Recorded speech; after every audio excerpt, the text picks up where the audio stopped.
It was. So yes, And it it's has quite been a funny, while. isn't it? Because we always say to our clients, oh, I used to do that.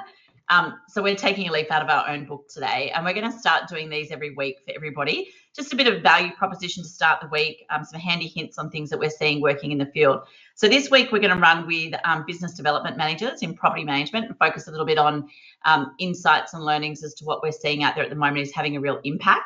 So Loz, over to you. I think the clients I'm working with, Carls, at the moment, the biggest shift that we've made in the businesses is probably getting their mindset to be much more like a salesperson. So really stripping back what they're doing and focusing on those dollar productive activities. We all know that that's their role, to bring in new business. But I find that BDMs can get really caught up in admin world and leasing world, and it takes up a lot of their time. So, of course, the first thing to drop off then is their prospecting and their pipeline nurture. So what we've done is really revisited that space and looked at what are the outcomes that they want to achieve, really kind of drilling down on their numbers, like knowing their numbers of what the activity is that they have to do each week and each month to get those targets, so that they can increase those probably appraisal opportunities, but remove the noise, take away that admin functions, take away the leasing. And if I can be really blunt, Carls, just stop the excuses. We're straight shooters. Anyone that knows us is that we're not backward and coming forward. It's actually really interesting you should say that. So I've got 3 or 4 teams at the moment that are consistently doing over 30 per BD each month. And the only way that they're doing that consistently month on month is to remove the admin task. But we've taken away that churn and burn on the phone. I've got a prospect, I've got a prospect, I've got a prospect. Yeah. Slowing down to speed up, having a better conversation, because it's not, and we're a bit different, aren't we, Loz, like this? It's not necessarily doing the 100 calls every morning.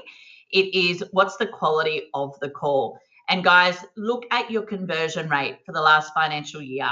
So I'm going to challenge everyone and say, if your conversion rate is under 80 or 85%, there's 3 ways to move the needle. One is the competency in market insights and intel, and being aware of asking your client what it is that they want in an agent and shutting up and listening. The second one is understanding that you need to practice on your colleague or your coach, not your customer. So making sure that appraisal call or mastery is a 9 or 10 out of 10. And the listing presentation and going in with a consultative approach rather than talking at them. And those 3 things I'm seeing adding a lot of value. Loz, you're working with a couple of BDMs now across a couple of different states. What are you seeing out there? What's the investor appetite, and what are the BDMs telling you about what's going on? I think there's still plenty of opportunity. Yeah, don't get me wrong. There's, markets where investors are selling a lot from their portfolios. We don't live in a false world. We know what's happening in reality. But I'm finding that BDMs who are really focusing, as you said, Kylie, on those really quality conversations and actually taking the time not to just churn through data and actually look at who is the opportunity in their market, tapping into their sales team and really building the relationships with not just the sales team, but the sales team's clients as well. There's still plenty of opportunity out there.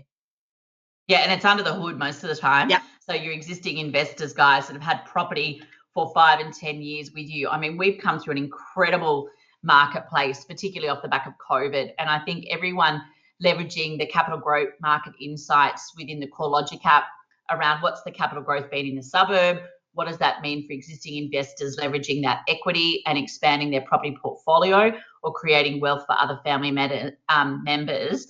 And guys, simple as like, Loz and I are addicted to the realestate.com news platform. We use that all the time in our team meetings. And I think, BDs, if you're listening, is be that trusted advisor that we all bang on about all the time. There's a great article that came out on Friday around, I think it's the top 100 or top 150 suburbs in Australia for investors to invest in. Every BDM should be sending that link to Pipeline and nurturing it. And I've got to say, I don't always sit down and read the paper from front to back on the weekend, but I did actually read it. And there's another article in there on the weekend, unit prices on the rise and suburbs to watch in Sydney. So there's a lot of intel out there. Competency, guys, equals confidence with your customer And when you're truly worth your fee and guiding people and giving them great advice, then you're not going to compete on fee. Yeah.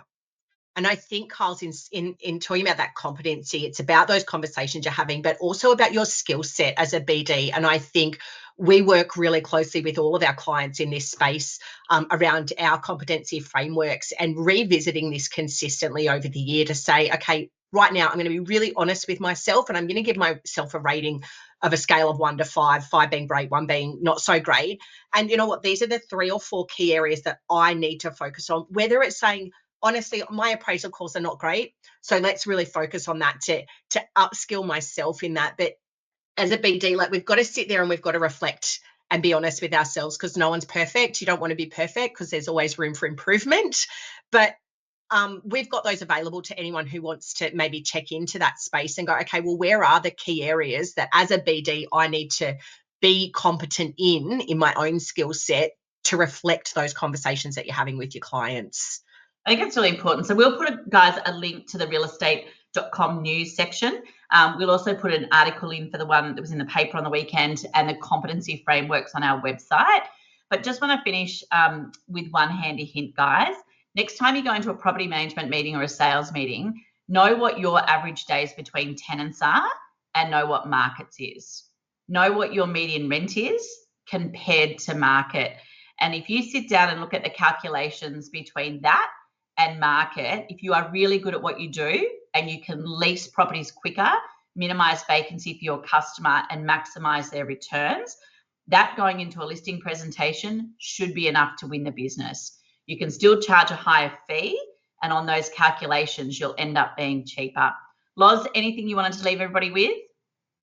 I think we've covered a lot, so it's I don't want to add any more to that. We've stuck to 5 minutes, I think, so we'll Okay, guys, until next see you week. next Thanks week. so much.